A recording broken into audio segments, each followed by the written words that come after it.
Assalamualaikum warahmatullahi wabarakatuh. Kembali lagi di channel Irfan Edukasi Official. Pada kali ini saya akan men-share informasi tentang 4 usaha sampingan kekinian bermodal kecil yang menguntungkan bagi pelajar. Informasi ini mudah-mudahan bisa bermanfaat bagi pelajar, khususnya untuk memenuhi kebutuhannya atau untuk jajan, untuk nabung, ataupun meraih atau membeli sesuatu ya. Mudah-mudahan empat usaha ini dapat membantu menggapai sesuatu hal atau produk yang ingin dibeli gitu.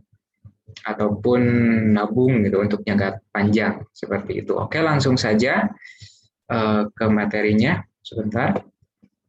Oh iya, sebelumnya bagi teman-teman nanti jika bermanfaat video ini mohon dukungannya untuk like, komen, dan subscribe channel Irfan Edukasi Official. Seperti itu ya.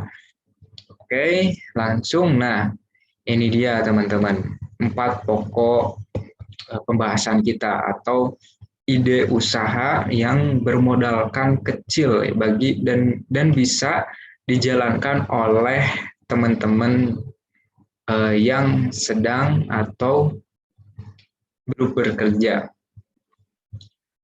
sebagai pelajar ya. Nah, yang pertama itu apa? Ada jualan pulsa, kemudian sebagai dropshipper, kemudian menjadi YouTuber, dan yang keempat yaitu memanfaatkan investasi. Keempat ini kita akan bahas ya detailnya itu seperti apa. Oke, next. Oke, yang pertama yaitu ada berjualan pulsa ya teman-teman. Salah satu usaha yang tak membutuhkan modal besar adalah berjualan pulsa. Hanya bermodal ponsel dan uang untuk deposit pulsa.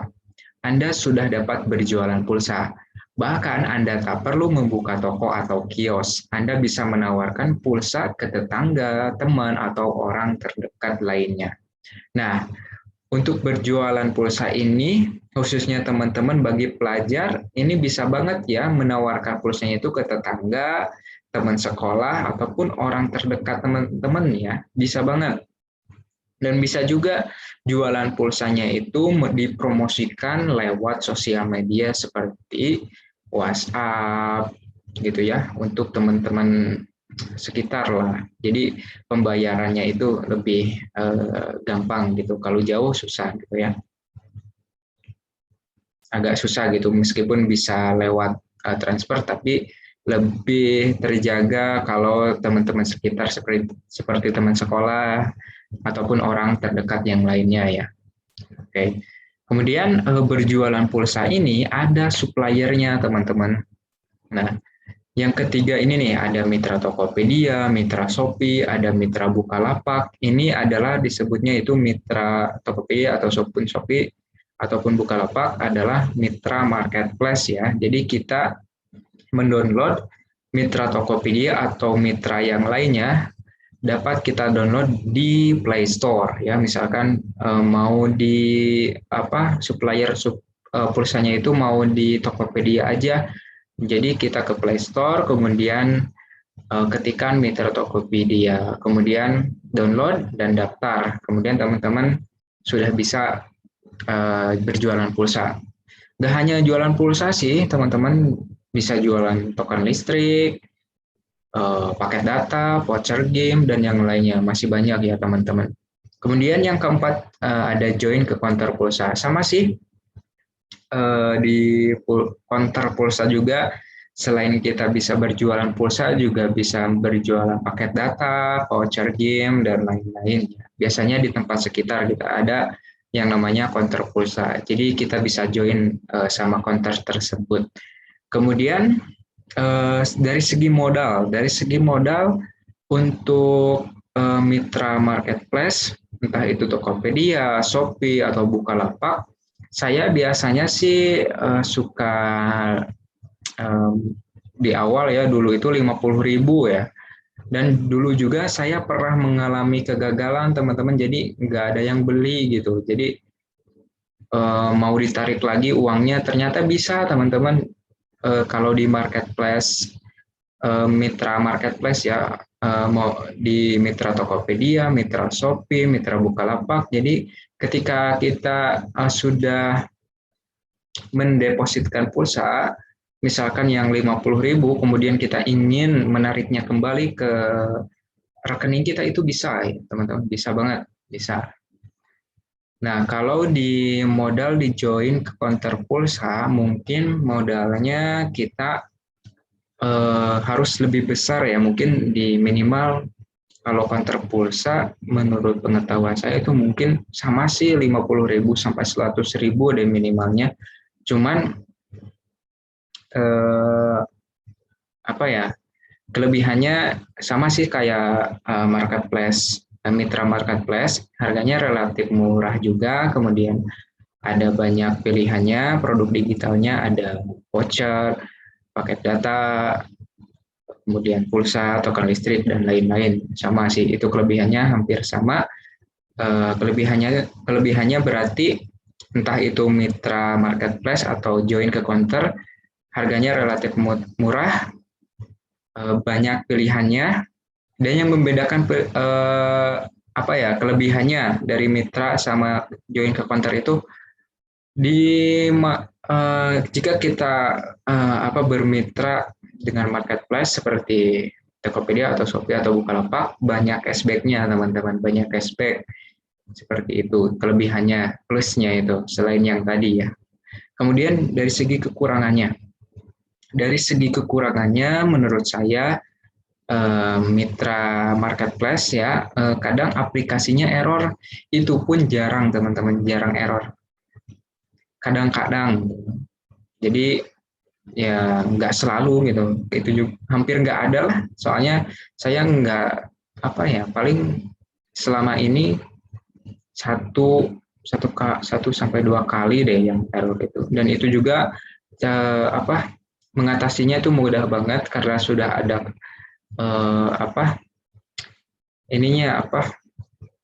customer service-nya ya di marketplace itu, mitra marketplace itu, jadi bisa langsung diatasi gitu. Kemudian untuk kekurangan join ke counter pulsa, kekurangannya itu mungkin ya itu teman-teman, jadi ketika kita sudah membeli pulsa misalkan yang 100.000 ke counter pulsa untuk dijual kembali, dan ketika kita ingin nggak jadi gitu, ingin menarik kembali uang tersebut, itu nggak bisa teman-teman, nggak kayak marketplace. Seperti itu sih kekurangannya. Nah ya, itu dia teman-teman berjualan pulsa. Teman-teman di sini bisa mengambil keuntungan, kalau di tempat saya sih 3.000 teman-teman. Kalau di tempat teman-teman mungkin beda, bisa menyesuaikan lah kalau masalah profit ya. Yang penting pasti profit lah gitu teman-teman. Mantap pokoknya. Kecil tapi banyak yang beli kalau pulsa itu. Kalau menurut pandangan saya ya, seperti itu. Oke, lanjut ya ke yang kedua, yaitu ada dropshipper. Dropshipper artinya sistem penjualan di mana penjual atau dropshipper hanya perlu memasarkan dan menjual barang milik pihak lain tanpa perlu membelinya terlebih dahulu atau menyetok barang. Jadi dropship itu tugasnya hanya memasarkan teman-teman. Jadi kita tuh misalkan menjadi dropshipper, kita tuh hanya mencari pelanggan, masalah packing, pengiriman, dan menyiapkan produk, mengecek produk, itu tugasnya supplier ya, dan perantara. Perantara itu apa sih maksudnya? Nah, jadi perantara itu adalah platform gitu teman-teman. Jadi perantara ini mempertemukan supplier dan dropshipper gitu. Nah ini dia teman-teman ya. Ada 3 platform marketplace yang mempertemukan orang yang sudah mempunyai produk supplier dan orang yang tidak mempunyai produk atau dropshipper untuk dijual kembali ke platform lain walaupun tanpa harus stok produk. Ada 3 ya teman-teman. Ini 3 ini hanya rekomendasi saya saja. Menurut pengalaman saya seperti itu. Ada 3 aja sih. Sebenarnya banyak sih teman-teman. Jadi teman-teman bisa eksplor sendiri lah mana yang cocok bagi teman-teman. Nah, singkatnya gini teman-teman. Jadi yang ketiga ini adalah sebagai perantara atau media supplier yang mempunyai produk tetapi tidak bisa memasarkannya atau kurang bisa lah, kurang maksimal. Nah, sedangkan dropshipper itu bisa memasarkan tetapi kesulitan dalam stok produk atau tidak mempunyai produk gitu. Sehingga adalah perantara ini atau media ini. Yaitu yang pertama ada reselloka.com, ada dropshipper.co.id, kemudian ada yang ketiga yang namanya baleomall.com. Nah, itu teman-teman. Kemudian modal yang harus kita persiapkan itu ada yang pertama untuk gabung menjadi dropshipper di Reselloka ataupun yang lainnya, itu kita harus membayar. Mendaftar itu untuk menjadi member, sehingga kita bisa mengakses produk-produk yang disediakan di website media ini atau perantara supplier ini. Seperti itu teman-teman. Harga-harganya juga murah-murah karena untuk dikhususkan untuk para dropshipper ya, seperti itu teman-teman. Nah, misalnya nih, kalau di Reselloka itu biaya pendaftarannya kalau di hari atau waktu itu saya mau memperpanjang masa aktif member saya di Reselloka, biasanya di hari-hari besar itu cuman 75.000 ya untuk setahun. Itu kan murah banget ya teman-teman kalau dibandingkan nanti sama keuntungan-keuntungan yang didapatkan di hasil penjualan dari produk-produk yang ditawarkan atau disediakan, itu cepat balik modalnya asalkan teman-teman tahu ilmunya seperti itu. Yang perlu tahu modal untuk kelancaran berjualan sebagai dropshipper itu marketing, seperti itu teman-teman. Jadi produk-produk yang berasal dari website-website ini bisa dijual belikan itu di marketplace, kemudian di sosial media, dan kita juga bisa beli langsung gitu untuk diri kita sendiri. Dan untuk di marketplace itu sistemnya juga sudah canggih ya teman-teman, jadi sudah bisa resi otomatis. Nanti juga teman-teman ngerti apa itu resi otomatis, asalkan teman-teman ingin mau mendalaminya. Ini sebagai informasi awalnya saja bagi teman-teman ya. Seperti itu. Itu dari segi modalnya kalau menurut saya. Oh iya, ada lagi teman-teman. Kalau dari segi modal, tentunya harus membutuhkan kuota internet, dan kalau kita berjualan di marketplace, tentunya kita harus mempunyai yang namanya modal iklan. Modal iklan itu di marketplace murah ya, kalau di Tokopedia dan Shopee yang paling kecil itu 25.000 teman-teman. Kalaupun tidak ingin mengeluarkan beban iklan, teman-teman bisa menggunakan metode lain dalam mempromosikan atau mengiklankan produk di marketplace teman-teman. Misalkan lewat sosial media, misalkan di-share di WhatsApp, kemudian ada orderan nih, kemudian teman-teman arahkan belinya atau ordernya lewat Tokopedia. Seperti itu kan bisa banyak celah sih, bisa diakali lah seperti itu. Kemudian kelebihan sebagai dropshipper itu ya itu teman-teman, kita nggak perlu packing, kita nggak perlu mengecek apakah produk ini sudah benar ada catat atau tidak, kemudian tidak perlu mengirimkan ke jasa ekspedisi. Jadi masalah yang kayak gitu itu urusan perantara sama supplier. Kita hanya mencari pembeli kemudian konfirmasi ke platform ini gitu. Kemudian mereka akan mengakses atau mengirimkan produk tersebut sesuai dari permintaan teman-teman. Seperti itu. Itu kelebihannya teman-teman. Kelebihan lainnya harganya murah-murah teman-teman. Jadi emang dikhususkan untuk para dropshipper sih, seperti itu. Kemudian kekurangannya ya Ada kalau di marketplace, kalau mau iklan itu ada beban tambahan ya, itu teman-teman ada beban iklan ya yang harus dikeluarkan agar profit kita lebih maksimal gitu. Kita perlu iklan ya di marketplace itu. Kemudian teman-teman juga kekurangan lainnya itu harus bisa bersaing dengan member-member lain. Gunakan konten produk yang berbeda sehingga pembeli membeli barang A itu misalkan di teman-teman seperti itu. Kemudian kekurangan yang lainnya lagi, kemudian apa ya? Kayaknya cuma itu deh teman-teman, cuman itu. Kalau menurut saya teman-teman, kurang lebihnya mohon maaf ya, tapi seingat saya sih cuman itu. Kita harus pandai marketing sih, intinya kita harus pandai berjualan gitu kalau mau jadi dropshipper. Teman-teman punya relasi banyak juga, itu sebagai bahan modal yang sangat bagus loh buat berjualan sebagai dropshipper, seperti itu teman-teman. Kemudian selanjutnya ya teman-teman, ada yang namanya YouTuber. Kita menjadi YouTuber. YouTuber juga dikenal sebagai pembuat konten YouTube, adalah jenis videographer yang membuat video untuk situs web berbagi video YouTube. Sumber utama pendapatan YouTuber adalah dari Google AdSense.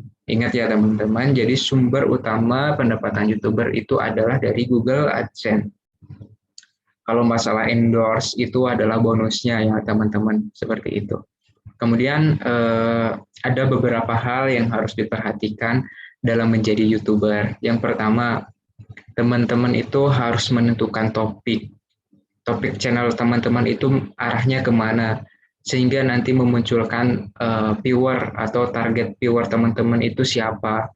Misalkan untuk para pecinta makanan, otomotif, ataupun tutorial, pendidikan, ataupun yang lainnya. Tentukan topiknya yang serius. Kemudian yang kedua, setelah itu membuat channel seperti namanya apa, kemudian profilnya, foto profilnya, kemudian bannernya didekorasi dengan baik, kemudian deskripsinya channel teman-teman diisi agar lebih profesional gitu, seperti itu teman-teman. Kemudian sudah membuat channelnya nih, teman-teman lanjut ke upload video. Upload video emang di awal sih menurut saya perlu perjuangan sih teman-teman. Yang pasti teman-teman harus rajin dan buat video menarik, diminati oleh banyak orang, sehingga nanti perkembangan subscriber dan jam tayangnya itu cepat gitu. Untuk apa sih subscriber dan jam tayang itu? Nah, itu untuk memenuhi syarat untuk mendaftar Google AdSense, teman-teman. Jadi perlu kerja keras sih teman-teman. Emang kalau jadi YouTuber itu perlu kesabaran dan konsistensi. Jadi untuk mendapatkan sumber penghasilan dari YouTube itu nggak gampang ya teman-teman, tapi bisa ditekuni gitu, bisa disabari dan bisa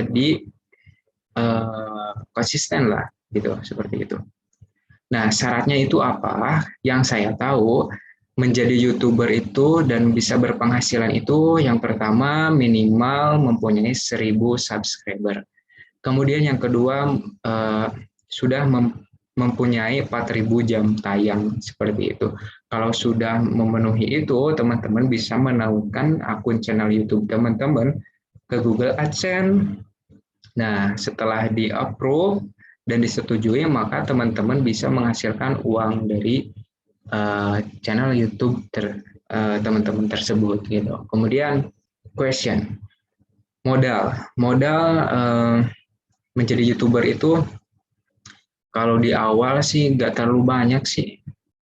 Misalkan saya aja dulu tutorial-tutorial yang bisa dilakukan aja, yang bisa aja dulu gitu, lalu diupload ke YouTube.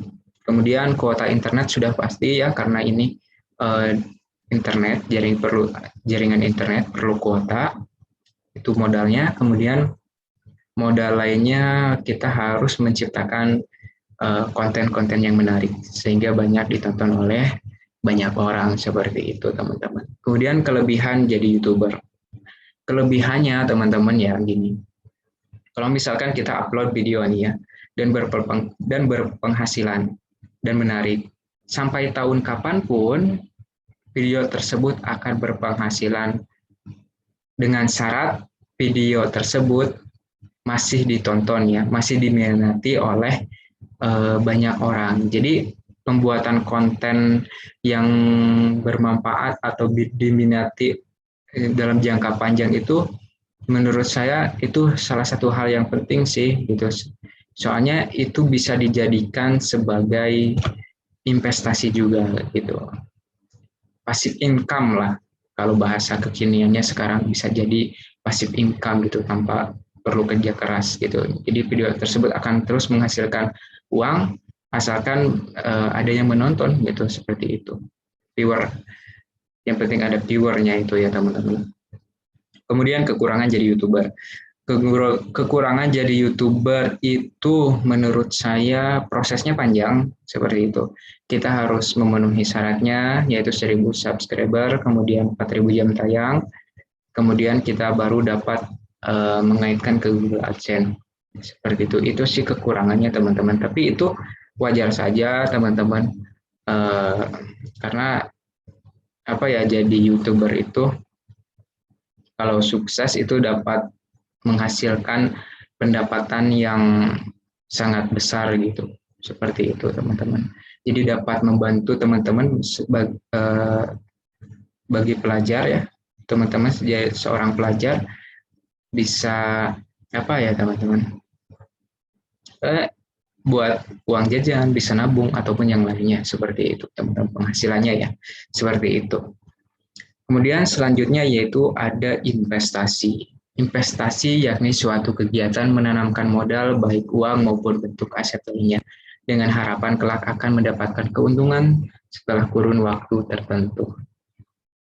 Oke, yang saya rekomendasikan untuk berinvestasi itu di Tokopedia Reksadana ya, karena bagi pelajar gitu, karena minimal investasinya juga kecil, yaitu minimal 10.000 saja teman-teman. Jadi cocoklah buat para pelajar gitu yang masih di awal mempunyai uang lebih atau sisa uang jajan, kan bisa diinvestasiin ke Tokopedia Reksadana gitu untuk jangka panjang. Seperti itu. Kemudian question, modalnya itu untuk Tokopedia Reksadana hanya 10.000 ya teman-teman, bisa dilakukan lah oleh teman-teman, sisa uang jajan bisa lah 10.000. Jadi kecil ya modalnya. Kemudian kelebihannya itu bisa mendapatkan income setiap hari ya teman-teman. Tetapi besar kecilnya itu tergantung nominal yang diinvestasikan, seperti itu. Kemudian kekurangannya penghasilan atau keuntungan dari investasi itu agak kecil ya, agak kecil. Tapi nggak apa-apa teman-teman, daripada kita nabung ke bank, kemudian uang tersebut malah terkurangi oleh biaya admin ya, misalkan biaya admin bulanan, itu kan mending diinvestasikan ke Tokopedia Reksadana atau diinvestasikan saja ke platform lainnya gitu, sehingga uang tersebut bertambah tidak berkurang, seperti itu teman-teman. Kemudian next, nah sudah selesai ya teman-teman. Nah itu dia teman-teman 4 usaha sampingan yang dapat dilakukan bagi pelajar yang menguntungkan dan bermodal kecil. Kurang lebihnya mohon maaf, semoga bermanfaat. Terima kasih telah menonton, dan jika bermanfaat mohon dukungannya untuk like, komen, dan subscribe. Terima kasih. Wassalamualaikum warahmatullahi wabarakatuh.